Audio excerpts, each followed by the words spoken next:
చాలా సంతోషం ఇలా అందరం సమావేశం అవటం. बहुत खुशी की बात है इस तरह हम सब इकट्ठे होना। నాకు కీర్తనలో ఇష్టమైన ఒక కీర్తనని మీతో షేర్ చేసుకోవాలనుకుంటున్నాను. मैं बहुत भजन संहिता को बहुत पसंद करता हूँ, लेकिन उनमें से जिसको मैं बहुत पसंद करता हूँ उसको आपके सामने रखना चाहता हूँ। దావీదు రాసిన కీర్తన 4వ కీర్తన. और दाऊद का जो लिखा हुआ है चौथा कीर्तन भजन पढ़िए। चौथा యాక్చువల్గా 3-4 కీర్తనలు కలిపే చదువుకోవాలి, ఒకే సందర్భంలో రాసుకుంటారని బైబిల్ పండితులు అంటారు. और बाइबल के पंडित लोग ये कहते हैं कि तीसरा और चौथा जो भजन है वो एक ही काल में एक ही समय में लिखा हुआ है, इस तरह बताते हैं। 3వ కీర్తన ప్రారంభంలో ఎందుకు రాశాడో ఆ కాంటెక్స్ట్ కూడా ఉంటుంది. और तीसरा भजन में शुरुआत में हम ये देख सकते हैं कि ये भजन क्यों लिखा गया है। అబ్షాలోము తనని చంపాలని ప్రయత్నించినప్పుడు దావీదు పారిపోయినప్పుడు రాసిన కీర్తన. ये भजन तब लिखा गया कि जब अबशालोम दाऊद को मारने के लिए कोशिश कर रहा था, जब दाऊद वहाँ से भाग जाता। 4వ కీర్తన కూడా తనకి ప్రాణాపాయ స్థితిగా కొంతమంది అబ్షాలోం సైనికులు కావచ్చు, లేకపోతే తనని శత్రువులు ఎవరైనా కావచ్చు, తన కోసం చంపాలని ట్రై చేస్తున్నప్పుడు తప్పించుకొని రాసిన కీర్తన అయి ఉండొచ్చు. और चौथा भजन भी हो सकता है कि जब उसको लगा कि दाऊद को मुझे हानि है, चाहे वो अबशालोम के सैनिकों के द्वारा हो सकता है, चाहे किसी और किसी के द्वारा हो सकता है, तब ये लिखा गया करके कुछ लोग कहते हैं। అయితే ఈ కీర్తన మనకి ఎందుకు ప్రత్యేకం అంటే దావీదు తనని శత్రువు తరుగుతున్నప్పుడు మరణాపాయ స్థితిలో ఈ కీర్తన రాశాడు. और चौथा के भजन में दाऊद इसीलिए लिखा था कि जब वो मौत की मुंह में जब था तब ये बातों को लिखा गया। కాబట్టి మరణాపాయ స్థితిలో ఉన్న వ్యక్తి ఎటువంటి ప్రార్థన చేస్తాడు అనేది మనం జనరల్గా అర్థం చేసుకోవచ్చు, కానీ ఇది దావీదు చేసిన ప్రార్థన దాని అన్నిటికీ భిన్నంగా ఉంటుంది. देखिए, जो व्यक्ति मरने वाला है उस समय में जैसा वो उसके फील होता था, और उसी समय में और एक नॉर्मल सी बात अब सोचें जैसा मरने वाला व्यक्ति जैसा होता है, लेकिन जो दाऊद यहाँ पर जो भी बोलता है ना, जो भी करता है वो टोटली विरुद्ध है, मतलब टोटली अलग से है। ఎందుకు దావీదు దేవుని హృదయానుసారుడు అనే పేరు వచ్చిందో మనకు ఒకసారి అర్థం కాదు, కానీ ఇటువంటి కీర్తన చూసినప్పుడు అది నిజమే అనిపిస్తుంది. देखिए, हमें कभी कभी ये समझ में नहीं आता कि क्यों परमेश्वर ने दाऊद से कहा कि तू मेरा मन के अनुसार चलने वाला है। कई बार हमें समझ में नहीं आता, लेकिन जब इस वचन को हम देखते हैं तब हम कई बार समझ में आने के लिए कोशिश कर सकते हैं। ఈ కీర్తన ప్రత్యేకత ఏంటంటే మొదటి వచనం దేవునితో మాట్లాడుతున్నాడు. इस भजन का खासियत ये है कि पहला वचन ये परमेश्वर से बोलते हैं। మీరు చూడొచ్చు, రెండవ వచనం నరులతో మాట్లాడుతున్నాడు. और आप देख सकते हैं कि दूसरा वचन मनुष्यों से बात करता है। మళ్ళీ 6వ వచనం సగం నుంచి మళ్ళీ దేవునితో మాట్లాడుతున్నాడు. फिर छठा वचन आधे से फिर परमेश्वर से बात करते हैं। సో మొదటి వచనం దేవునితో మాట్లాడుతున్నాడు, 6వ వచనం నుంచి దేవునితో మాట్లాడుతున్నాడు. और यहाँ మధ్యలో 2 నుంచి 5 వరకు మనుషులతో మాట్లాడుతున్నాడు. पहला वचन और दूसरा वचन परमेश्वर से, पहला वचन परमेश्वर से बात कर रहा है, फिर उसके बाद छठा वचन परमेश्वर से बात करते हैं, और 2 से लेकर 4-5 तक फिर मनुष्यों से बात करता है। కొంతమంది బైబిల్ పండితులు దీన్ని శాండ్విచ్ ప్రేయర్ అని అన్నారు. कुछ लोग बाइबल के पंडित लोग ये कहते हैं कि इसको सैंडविच प्रार्थना, అంటే దేవుడితో మాట్లాడి మళ్ళీ దేవుడితో మాట్లాడి మధ్యలో మనుషులతో ఏదో చెప్పాలనుకుంటున్నారు. इसका मतलब ये है कि जैसे कि ऊपर ब्रेड होता है ना, ब्रेड के टुकड़ा, और बीच में वो मसाला वगैरह जो भी होता है पीछे ब्रेड होता है, इस तरीके से।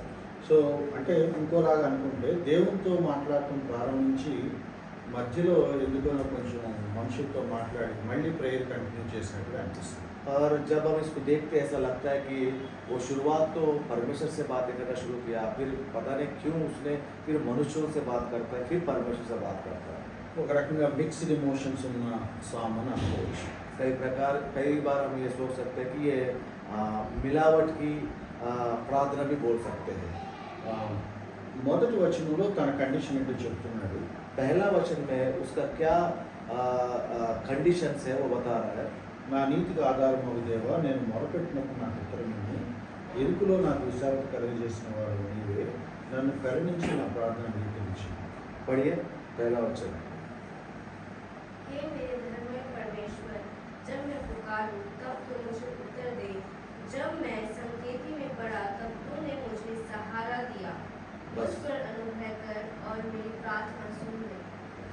ఇరుకులో నాకు విశాలత కలగజేశావు గతంలో, ఇప్పుడు మళ్ళీ నాకు సమస్య వచ్చింది, నాకు సహాయం చేయని అడుగుతున్నాడు. पहले मैं जब परेशान में था, प्रभु ने मुझे रास्ता दिखाई, अब मैं फिर दोबारा परेशान में हूँ, मुझे मदद कर। నన్ను కరుణించి నా ప్రార్థన అంగీకరించు और అంటున్నాడు. मुझे वो कहते हैं कि मुझे दया कर, मुझ पर दया कर और मुझे बचा। కాబట్టి మొదటి వచనంలో తన సమస్యలో ఉన్నాను, తనకు సహాయం చేయమని అడుగుతున్నాడు. और पहले वचन में ये बोल रहे हैं कि मैं परेशान में हूँ, मुझे बचाओ। నేను మొరపెట్టినప్పుడు నాకు ఉత్తరం ఇవ్వు అని అడిగాడు. और वो बोलता है कि जब मैं पुकारूं मुझे उत्तर दे। కానీ రెండో వచనం దగ్గరికి వచ్చినట్టే ఆ ప్రార్థన అలా ఆపి తప్పులో మాట్లాడుతున్నాడు. और दूसरे वचन में जब हम देखते हैं, वो प्रार्थना वैसे रोक देता है और किसी दूसरे से बात करता है। ఎందుకు అలా సడన్ గా షిఫ్ట్ అయ్యాడో మనకు తెలియదు. हमें ये समझ में नहीं आता कि अचानक से वो क्यों पलट लिया, उसने खुद लिया आगे। కొంతమందితో గట్టిగా కొన్ని మాటలు చెప్పాలని అయితే అనుకుంటున్నాడు. और वो ये सोचता होगा शायद कि वो कुछ लोगों से ठोस तरीके से कुछ बातें करना चाह रहा होगा। నరులారా అంటే ఎవరో మనకు సరిగ్గా తెలియదు, కానీ బహుశా తనను చంపడానికి ప్రయత్నించే తన శత్రువులు అయి ఉండొచ్చు. और हो सकता है मनुष्य के पुत्रों, इसका मतलब हो सकता है उसका दुश्मन हो सकता है। వాళ్ళు ఏం చేస్తున్నారంటే ఆయన గౌరవాన్ని అవమానంగా మార్చేస్తున్నారట. और वो क्या कर रहे हैं, उसका जो इज्जत को और खराब करने के लिए कोशिश कर रहे होंगे। ఎంతకాలం నా గౌరవాన్ని అవమానంగా మార్చుతారు అని అడుగుతున్నాడు. और वो बोल रहा है कि जब तक तुम लोग मेरी इज्जत को खराब करते रहेंगे। ఎంతకాలం వ్యర్థమైన దాన్ని ప్రేమిస్తున్నారు అని అడుగుతున్నాడు. और ये पूछ रहा है कि कब तक तुम लोग जो व्यर्थ है उसके पीछे चलते रहेंगे। అంటే మనకు తెలుసు దావీదు ఎప్పుడు కూడా రాజు అవ్వాలని అనుకోలేదు. हम सब जानते हैं दाऊद ने ये कभी नहीं सोचा कि मैं राजा रहूंगा ना राजा बनूंगा। తనకు ఆ ఇంట్రెస్ట్ ఎప్పుడూ లేదు. उसके लिए उसके अंदर ऐसा चीज कभी हो नहीं है। తను ఏదో గొర్రెలు కాసుకుంటూ తన పనులు తను చేసుకుంటా ఉంటే సమూయేలు వచ్చి సడన్ గా ఆయన రాజుగా అభిషేకించాడు. और वो अपना काम करता रहता था पहले, जैसे भेड़ बकरियां चराना, जब अचानक से समूएल आता है और उसका अभिषेक करने के लिए। ఇప్పుడు సౌలు దగ్గర నుంచి ఇతన్ని చంపడానికి కొంతమంది ప్రయత్నిస్తూనే ఉన్నారు. अब देखिए शॉल की ओर से कुछ लोग इसको मारने के लिए कोशिश कर ही रहे हैं। సౌలు కాలంలో ప్రాణం గుప్పిట్లో పెట్టుకుని ఎక్కడెక్కడో దాక్కుంటూ అలా తిరిగాడు. और शॉल की काल में ये ना जाने कहाँ कौन सा गुफा में कहाँ छुपा कर बैठता था। తర్వాత రాజు అయ్యాడు. उसके बाद राजा बन गया। కొంతకాలం తర్వాత ఇప్పుడు అబ్షాలోముతో సమస్య వచ్చింది. और कुछ समय के बाद फिर अबशालोम के साथ समस्या आ गया। ఇప్పుడు అబ్షాలోం కూడా ఒక గ్రూపును తయారు చేసి తనను అంతమొందించే ప్రయత్నం చేస్తాడు. फिर अभी अबशालोम भी वही काम कर रहा है कि जैसे शॉल ने किया जिसको मारने के लिए। కాబట్టి తను ఏం చెప్పదలుచుకున్నాడంటే నేను ఇశ్రాయేల్ రాజు కావాలని నేను ఎప్పుడు అనుకోలేదు. और वो ये कहना चाहते कि भाई मैं कभी इजराइल का राजा बनने के लिए मैं कोशिश नहीं किया। ఇది దేవుడి ఆలోచన. ये परमेश्वर का सोच था। నేను ఇజ్రాయెల్కి రాజుగా ఉండాలనే ఆలోచన దేవుడి నిర్ణయం. और वो कहना चाहता कि ये मैं इजराइल का राजा बनना ये परमेश्वर का विचार है और उसका सोच है। ఈ సింహాసనం నుంచి నన్ను తొలగించాలని మీరు అనుకోవటం వ్యర్థం. और वही कह रहा कि मुझे इस सिंहासन से हटवाना ये तुम्हारी गलत सोच है। మీరేదో పర్సనల్ గా నా మీద ద్వేషం పెట్టుకొని నన్ను చంపాలని చూస్తున్నారు, కానీ ఇది యాక్చువల్గా దేవుడు నాకు ఇచ్చిన బాధ్యత. और वो ये कह रहा है कि और तुम लोग मुझे मारने के लिए कोशिश कर रही हो, ये तो बेकार है क्योंकि ये परमेश्वर ने मुझे दिया है। ఎంతకాలం వ్యర్థమైన దాన్ని ప్రేమించేదరు? और कब तक तुम लोग व्यर्थ की बातों के पीछे चलते रहेंगे। దేవుడు ఒక వ్యక్తిని రాజుగా ఏర్పరిచినప్పుడు ఆయన తీసేయాలని మీరెలా అనుకుంటారు? अगर परमेश्वर किसी व्यक्ति को राजा बनाना चाहता है कि तुम लोग कौन होते कि उसको हटा सकते हैं। దేవుడు ఒక ఆయన రాజుగా పెట్టినప్పుడు ఆయన తీసేయటం సాధ్యమవుతుందా? क्या किसी को परमेश्वर राजा बना सकता है तो उसको कोई हटा सकता है। మీరు నన్ను తప్పించాలని చూస్తే మీ ప్రయత్నాలన్నీ వేస్టే అని చెప్తున్నాడు. तुम लोग सोच रहे हैं कि मुझे हटाने के लिए तुम्हारे सारे कोशिशें व्यर्थ है। అప్పుడు ఈ స్టేట్మెంట్ అన్నాడు. तब जाके ये మూడో వచనం. स्टेटमेंट बता रहा है कि तीसरा वचन में యెహోవా తన భక్తులను తనకు ఏర్పరచుకున్నాడని తెలుసుకోండి. ये बोलना कि ये जान रखो कि यहोवा ने भक्तों को अपने लिए अलग कर रखा है। నేను ఇది ప్రయత్నించలేదు బాబు, యెహోవా నన్ను ఏర్పరచుకున్నాడు. और कह रहा है कि भाई मैंने ये सोचा ही नहीं है कि परमेश्वर ने मुझे नियुक्त किया है। ఇక్కడ ఒక చిన్న విచిత్రమైన విషయం ఉంది. देखिए यहाँ पर एक छोटी सी बात है। సౌలు కాలం మొదలుకొని అబ్షాలోము కాలం వరకు దావీదును చంపాలనుకున్న వాళ్ళు ఎవరు?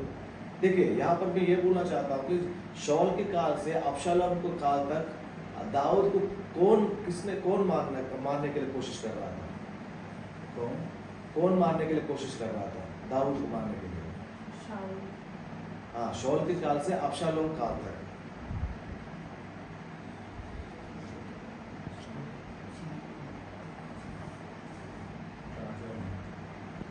ఇజ్రాయెల్ ప్రజలు आसानी है, इजराइल के लोगों ने ఇజ్రాయెల్ ప్రజలకు రాజుగా ఉండమని దేవుడు దావీదును పెట్టాడు. इजराइल के ऊपर राजा ठहराने के लिए दाऊद को चुना परमेश्वर ने, ఆయన కింద దించుదామని ఇజ్రాయెల్ ప్రజలే ట్రై చేస్తున్నారు. और उनको गद्दे से उतरवाने के लिए इजराइल लोग ही कोशिश कर रहे हैं। కాబట్టి ఈయన ఏమంటున్నారంటే మీరు ఏం చేస్తున్నారు మీకు అర్థమవుతుందా అని అడుగుతున్నారు. दाऊद आसानी भाषा में ये पूछ रहे हैं कि भाई तुम लोग क्या करें, क्या तुम समझ रहे हो? మీరు ఎంతకాలం వ్యర్థమైన దాన్ని ప్రేమిస్తారు, तो तुम लोग कब तक व्यर्थ की बातों के पीछे चलते रहेंगे? ఎంతకాలం అబద్ధమైన దాన్ని వెతుకుతారు. कब तक तुम लोग झूठे बातों के पीछे चलते रहेंगे? యెహోవా తన భక్తులను ఏర్పరచుకున్నాడని తెలుసుకోండి. क्या तुम ये नहीं जानते कि परमेश्वर ने अपने भक्तों को अपने लिए अलग कर रखा है? దేవుడు నన్ను ఏర్పరచుకుంటే నన్ను తీసేయడానికి మీరెవరు? परमेश्वर ने मुझे चुना है, तुम लोग होते कौन है मुझे अलग करने वाला?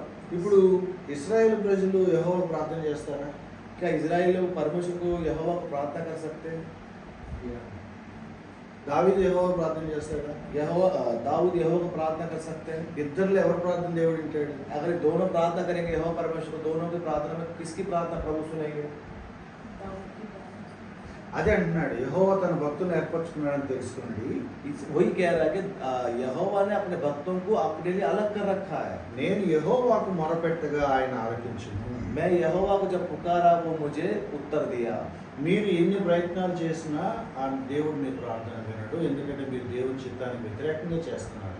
चाहे तुम लोग कितना भी कोशिश करो, परमेश्वर तुम्हारी प्रार्थना नहीं सुनेंगे क्योंकि तुम लोग परमेश्वर के विरुद्ध से काम कर रहे हैं। ఇప్పుడు మీకు అర్థమైందా? ప్రార్థన మధ్యలో ఆపి ఆ మనుషులతో చెప్తున్నాడు మీ ప్రార్థన వినడు, నా ప్రార్థన వింటాడు. अब आपको समझ में आया होगा कि वो बीच में परमेश्वर से बात करना रोक कर मनुष्यों से इसलिए बात कर रहा था ताकि वो उनको ये बोल रहा है कि अब तुम लोग समझ लो कि तुम्हारी प्रार्थना परमेश्वर नहीं सुनेंगे, मेरी प्रार्थना सुनेंगे। నేను యెహోవాకు మొరపెట్టగా ఆయన నా ప్రార్థన వింటాడు. ఎందుకంటే ఆయన నన్ను ఏర్పరచుకున్నాడు. मैं जब यहोवा को पुकारूंगा वो मेरी प्रार्थना सुनेगा क्योंकि वो मेरा मुझे चुना है। చాలాసార్లు ఈ సమస్య క్రైస్తవ కుటుంబాల్లో కూడా వస్తూ ఉంటుంది. कई बार ये जो समस्या जो यहाँ हम देख रहे हैं वो मसीह परिवारों के बीच में भी आता है। ఇద్దరు భార్యాభర్తలు ఒక జంట విడిపోదాం అని అనుకున్నారు. सो मान के चलिए एक पति पत्नी अलग करने के लिए कोशिश कर रहे हैं। గొడవలు అయిపోయింది, విడాకులు తీసుకుందాం तो అనుకున్నారు. दोनों आपस में लड़ाई हो गया और सोच रहे तलाक लेने के लिए कोशिश कर रहे हैं। ఇద్దరు విశ్వాసులే. दोनों विश्वासी है। ఈయన ఏమంటాడంటే ఎలాగైనా ప్రార్థన చేసి ఉపవాసం ఉండి నేను వదిలి చేసుకుంటానంటే, और पति क्या कहता है, मैं कैसे भी करके मैं उपवास करके प्रार्थना करके मैं तुझे छुड़वा लूंगा, मैं तो तुझे छोड़ दूंगा। భార్య ఏమంటుందంటే ఎలాగైనా ప్రార్థన చేసుకొని నా కుటుంబాన్ని కాపాడుకుంటానంటే. और पत्नी ये बोलती है कि मैं कैसे भी करके प्रार्थना करूंगा, मैं अपने परिवार को बनाऊंगी। ఒకసారి వాళ్ళు కౌన్సిల్ చేయడానికి నన్ను రమ్మని పిలిచారు. एक बार इन दोनों को काउंसिल करने के लिए इनको बुलाया। నేను వెళ్ళి ఇలాగే ఎప్పటిలాగా సరదాగా బాబు కొంచెం కాఫీ తెచ్చి పెడతామని అడిగాను. मैंने जैसे कि जैसा रीति रिवाज के हिसाब से मैं जहाँ जाता हूँ मैं बोलता हूँ मुझे कॉफी लेकर आ मेरे लिए। అతను కాఫీ తేవడానికి లోపలికి వెళ్ళాడు. और वो बंदा कॉफी लाने के लिए अंदर चले गया। అప్పుడు ఈ అమ్మాయి అంటుంది అనమాట, అన్న ఒకవేళ దేవుడు ఆయన ప్రార్థన వింటే నా పరిస్థితి ఏమవుతుంది? और जैसे उसके पति अंदर चले गए, पत्नी इनसे पूछती है भैया अगर गलती से परमेश्वर उसकी प्रार्थना सुनेगा तो मेरा क्या होगा?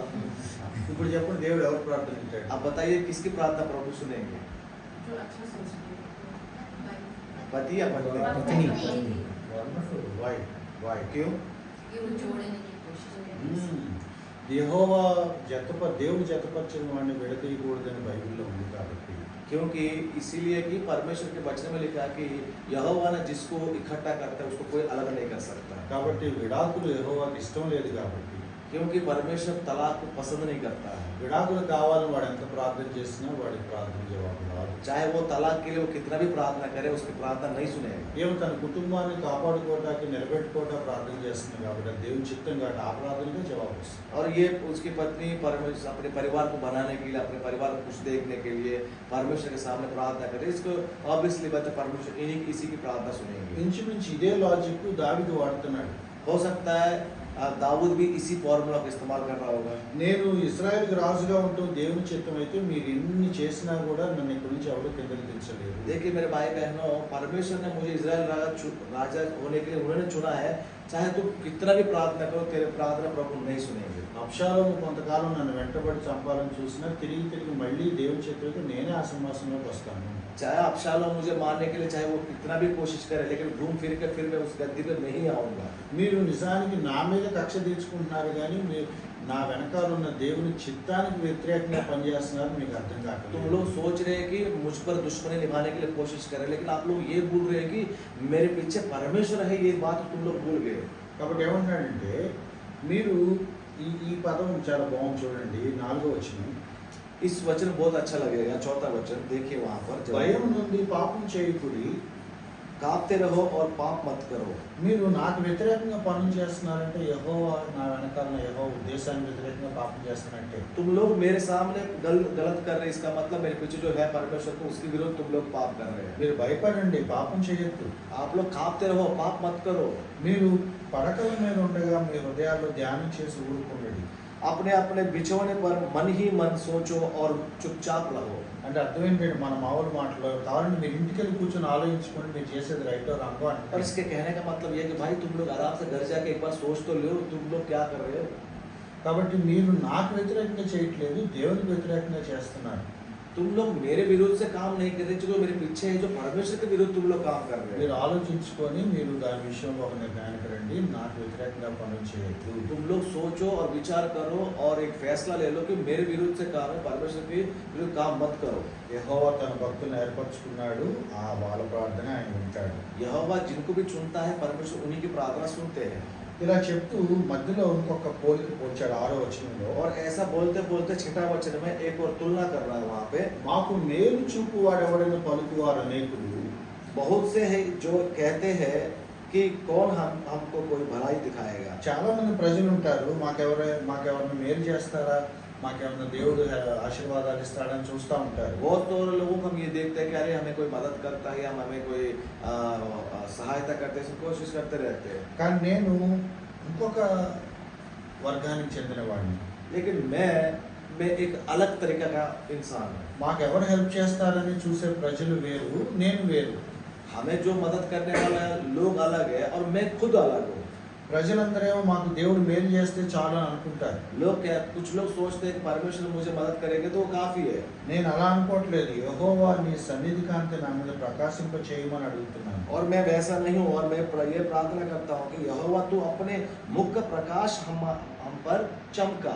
దేవుడి సన్నిధిని కోరుకుంటున్నాను నేను. मैं परमेश्वर का सम्मुख में चाहता हूँ। దేవుని సన్నిధిలో గడపటం 1000 దినాలతో సమానం అని దావీదు ఊరికి అనలేదు. और दाऊद इतने आसानी से ये बात नहीं है कि मैं परमेश्वर की उपस्थिति में हमेशा के लिए रहूँ। మాకు మేలు చేసేవాళ్ళు ఎవరని చాలా మంది అడుగుతారు కానీ మాకు దేవుని సన్నిధి కావాలని ఎవరు అడగరు. बहुत सारे लोग ये तो प्रार्थना जरूर करते हैं कि मुझे कहीं और से सहायता मिला तो कितना अच्छा हो जाता है, लेकिन कोई ये प्रार्थना नहीं करता कि मैं हमेशा के लिए परमेश्वर की उपस्थिति में रहूँ। వాళ్ళు దేవుని దీవెనలు కోరుకుంటారు, నేను దేవుని సన్నిధి కోరుకుంటాను. वो लोग परमेश्वर की मदद मांगते हैं, लेकिन मैं तो परमेश्वर की उपस्थिति मांगता हूँ। యెహోవా నీ సన్నిధి కాంతి మా మీద ప్రకాశింపచేయు. और ये कहता है कि परमेश्वर आप अपने मुख के प्रकाश हमारे मुख पर चमका। వాళ్ళకి తనకి ఉన్న డిఫరెన్స్ కూడా చెప్తున్నాడు 7వ వచనంలో. और उनके बीच में और दाऊद के बीच में जो भी फर्क है और 7वें वचन में बता रहा है। వారి ధాన్య ద్రాక్షారసములు విస్తరించిన నాటి సంతోషము కంటే అధికమైన సంతోషం నేను నా హృదయంలో పుట్టించింది. जो उनको अन्न और दाख मधु की बढ़ती से होता था, तेरे मन में उससे कहीं अधिक आनंद भर दिया है। వాళ్ళ సంతోషము ధాన్య ద్రాక్షారసాలు విస్తరించడం వల్ల వచ్చిందట. देखिए उनके मन में खुशी तब आया है जब उनकी कोठियों में और धान और दाख मधु आने से। ఈయనకి వాటితో సంబంధం లేకుండా హృదయంలో పుట్టుకొచ్చింది. और दाऊद को तो इन दोनों चीजों से मतलब नहीं, लेकिन उसके हृदय में से निकल के आया आनंद। వాళ్ళ ఆస్తులు వ్యాపారాలు వర్ధిల్లినప్పుడు కలిగే సంతోషం కంటే जब लोगों के पास अपने संपत्ति और अपने जायदाद बढ़ने से అధికమైన సంతోషం దేవుడి హృదయంలో పుట్టించాడు. उससे कई गुना अधिक आनंद आपके हृदय में परमेश्वर देता है। వాళ్ళ సంతోషం భౌతిక సంబంధమైన ఆస్తుల మీద ఆధారపడింది. जो उन लोगों की जो आनंद जो है उनमें है जो इस संसार की संपत्ति और जमीन जायदाद में है। ఈ దావీదు హృదయంలో సంతోషం భౌతిక పరిస్థితితో సంబంధం లేదు. लेकिन दाऊद के अंदर जो आनंद है और इस संसारिक चीजों से नहीं, అది దేవుడే తన హృదయంలో పుట్టించాడు. वो आनंद किसने दिया? परमेश्वर खुद ही अपने उनके हृदय में दिया है। లోకం అనుభవించే సంతోషం కంటే అధికమైన సంతోషం దేవుడు తన హృదయంలో ఇచ్చాడు. और इस जो संसार जो आनंद देता है उससे कई गुणे ऊपर जो आनंद जो है वो परमेश्वर ने दाऊद के हृदय में दिया है। ఈ మాట ఎప్పుడు అంటున్నాడంటే అబ్షాలోము తనను తరుముతున్నప్పుడు ప్రాణం కాపాడుకోవడానికి అడవుల్లో దాక్కున్నప్పుడు అంటున్నాడు. ये दाऊद ये बात तब बोलता है जब अबशालोम इसके पीछे पड़ा था, तब ये जाकर जंगल में जाकर छुपा था, तब जाके ये बात बोल रहा है। ఆ అడవుల్లో దాక్కొని కూడా దేవుడు నా హృదయంలో అధికమైన సంతోషం పుట్టించాడని అనగలమా? और देखिए जंगल में छुपने के बाद भी जब दाऊद ये बात बोलता है कि परमेश्वर मुझे आनंद देता है, ఆ 8వ వచనం అంటున్నాడు అటువంటి చోట దేవుడు అన్నాడు యెహోవా నెమ్మదితో పండుకొని నిద్రపోవును. और उसी संदर्भ में भी दाऊद ये कहता है 8वें वचन में, मैं शांति से लेट जाऊंगा। ఒంటరిగా ఉండినను నీవే నన్ను సురక్షితంగా నివసింపచేయుము. केवल तू ही मुझको एकांत में निश्चिंत रहने देता है। నేను ఒంటరిగా ఉన్నా కూడా నాకేం భయపడను, నెమ్మదిగా పడుకుంటాను. चाहे मैं अकेला हूँ तो कोई फर्क नहीं पड़ता, लेकिन मैं निश्चिंत रहूंगा। ఒంటరిగా ఉన్నా అంత ధైర్యంగా ఎలా పడుకుంటాడు? जब वो अकेला रहता है फिर भी वो कैसा वो निश्चित रह सकता है। చార్లెస్ స్పర్జన్ అని ఆయన దాన్ని ఏమన్నాడంటే హోలీ బ్రేవరీ అన్నాడు. और चार्ल्स स्पर्जन एक बात कहा, होली ब्रेवरी, పరిశుద్ధమైన ధైర్యం.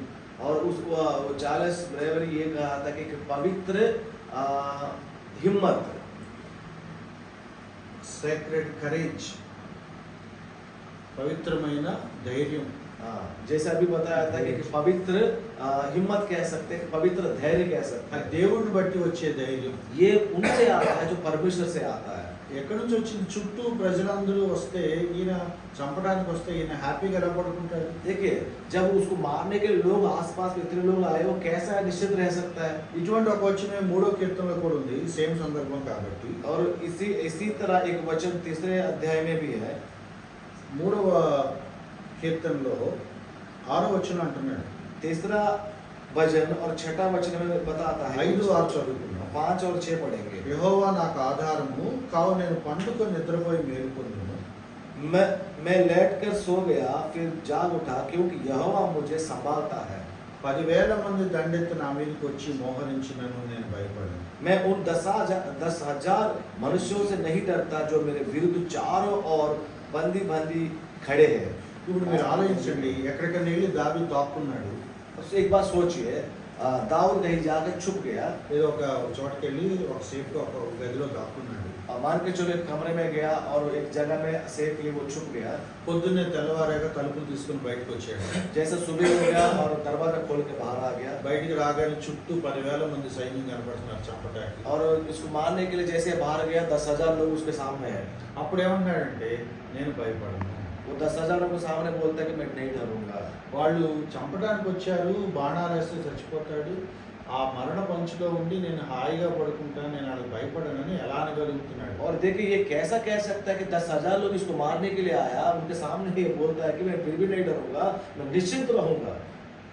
ఒక్క బాణం వేస్తే ఒక సెకండ్లో చచ్చిపోతాడు కదా. देखिए एक तीर मारेगा तो 1 सेकंड में मर सकता है दाऊद। 10,000 మందిలో 10 మంది ప్రయత్నించినా చచ్చిపోతాడు కదా. जो 10,000 आए हैं उन 10,000 में कम से कम 10 लोग भी मारेंगे तो तब भी मर सकता है। అయినా కూడా నేను చావను, నేను హాయిగా పడుకుంటాను, నేను భయపడను, నేను సురక్షితంగా నివసిస్తాను అని ఎలా అనగలుగుతున్నాడు? तो भी ये व्यक्ति ये कहता है कि फिर भी तुम 10,000 हो, कुछ भी आओ, लेकिन मैं नहीं डरूंगा और मैं निश्चिंत रहूंगा करके बोल रहा है। దానికి కారణం 4వ కీర్తనలో మనం చదువుకున్న దాన్ని బట్టి మనకు అర్థమవుతుంది. इसका कारण चौथी भजन में जो पढ़ा था, मैं सुना था, उसको बताता है। యెహోవా తన భక్తులను ఏర్పరచుకున్నాడు, ఆ ఏర్పరచుకున్న చిత్తం నెరవేరే వరకు వాడికి ఏమీ అవ్వదు.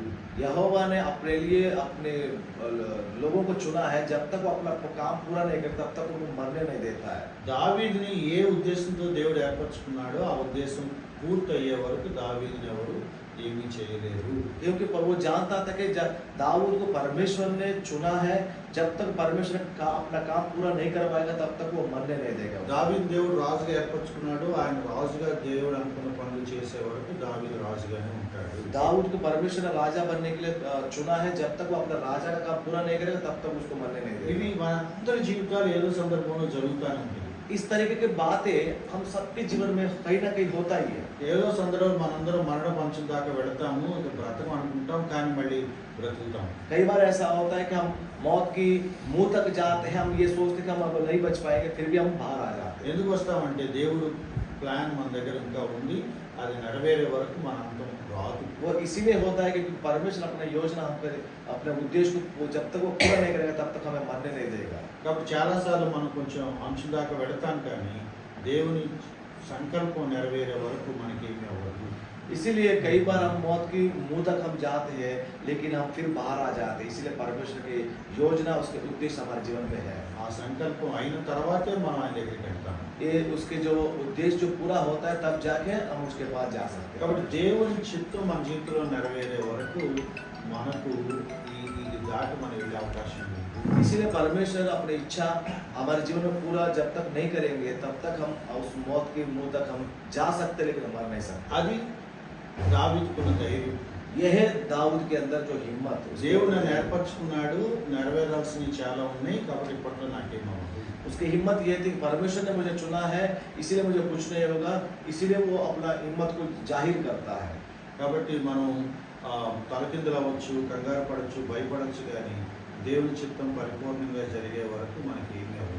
कई बार हम डूबते उड़ते परेशान हो जाते, दिक्कत हो जाते, लेकिन ये बात याद रखें, जब तक परमेश्वर हमें छोड़ नहीं दे तब तक हमें कुछ नहीं होगा। నాకు తెలిసిన ఒక కుర్రవాడు, డిగ్రీ చదివే కుర్రవాడు, బాత్రూంలో స్నానం చేస్తూ కళ్ళు తిరిగి ఆ గోడ కొట్టుకొని ఫెయిల్ అయి పడిపోయాడు. मैं एक व्यक्ति, एक लड़के को जानता हूँ जो वो डिग्री पढ़ाई करता था। वो बाथरूम में उसके लिए उसके साथ ये हुआ था, वो फिसल के दीवार पे टक्कर मारकर वो गिर गया। ఆ తలలోంచి బ్లడ్ వచ్చింది, వాడు అన్కాన్షియస్ పడిపోయాడు. 3-4 అవర్స్ అయినా బాత్రూంలో దిగాడు. और वो सर में चोट लगी, वो खून बह रहा था और वो अनकॉन्शियस होके और वो गिर गया। వాడు ఎంతకీ బాత్రూమ్ నుంచి బయటికి రావట్లేదు. వాడు ఫ్రెండ్స్ చూసి తర్వాత తలుపులు బద్దలు కొట్టుకొని వెళ్ళి చూసి వాడు హాస్పిటల్ తీసుకెళ్ళాడు. अपने दोस्तों ने उसको अंदर जाते हुए देखा, अरे इतनी देर हो गई वो बाहर नहीं आया, क्या हो गया करके देखा तो दरवाजा तोड़कर अंदर गया और उसको बाहर लेके आया था, उसको हॉस्पिटल में पहुंचाया। హాస్పిటల్ తీసుకెళ్ళాక హాస్పిటల్లో ఉన్నారంటే తలకి బ్రెయిన్కి బాగా దెబ్బ తగిలింది, బ్రతుకుతాడో లేదో తెలియదని చెప్పారు. और डॉक्टरों ने उनसे ये कहा था कि सर पे बहुत दिमाग पर चोट लगा है, कि तो ये बचेगा नहीं बचेगा नहीं पता। కాబట్టి వాడి గురించి చెప్పినప్పుడు మేము వెళ్ళాం, హాస్పిటల్కి వెళ్ళాం, వాడి కొరకు ప్రేయర్ చేశాం. जब हमारे पास उस खबर पहुंच गई, हम हॉस्पिटल चले गए और उसके लिए हमने प्रार्थना किया। డాక్టర్స్ ఏమన్నారంటే ఒక 1 వీక్ వరకు ఏం చెప్పలేమన్నారు. और डॉक्टर लोगों ने इनसे ये कहा कि एक हफ्ते तक हम कुछ नहीं कह सकते हैं। ఒక వారం తర్వాత చాలా ఆశ్చర్యంగా వాడు స్పృహలోకి వచ్చాడు. एक हफ्ते के बाद बड़ी अचंभ की रीति से आश्चर्यकारक हो सके वो आश्चर्य से बाहर आ गया। అప్పుడు డాక్టర్స్ ఏమన్నారంటే స్పృహలోకి వచ్చాడు కానీ వాడికి కళ్ళు కనపడవు, ఏం వినపడదు, వాడికి గుర్తురాదు, మనిషి అట్లా ఉంటాడు అన్నారు. और डॉक्टरों ने कहा कि लड़के तो होश में तो आया, लेकिन वो ना दिख सकता है ना वो सुन सकता है और वो कुछ वो नहीं हो सकता उसके साथ। కాబట్టి కొంతకాలం తర్వాత మళ్ళీ ఒక వారం అయ్యాక మెల్లగా వాడికి వినపడుతుంది, కనపడుతుంది అన్నారు. और एक हफ्ते के बाद फिर हमें सुनने में आया था, वो धीरे धीरे वो देखने लगा, धीरे धीरे वो सुनने लगा। ఇంకొక వారం తర్వాత మెల్లగా వాడు జ్ఞాపకశక్తి వచ్చింది, మాట్లాడుతున్నాడు, అర్థం చేసుకున్నాడు, బాగానే ఉందన్నారు. और एक हफ्ते के बाद फिर वो लोगों से बात करने लगा, लोगों को देखने लगा। इस तरीके से काम उसके जीवन में होता रहा। చాలా విచిత్రంగా ఒక 2 మంత్స్లో వాడు నార్మల్ అయిపోయాడు. और बाकी 2 महीने के अंदर अंदर वो बिल्कुल एक नॉर्मल हो गया।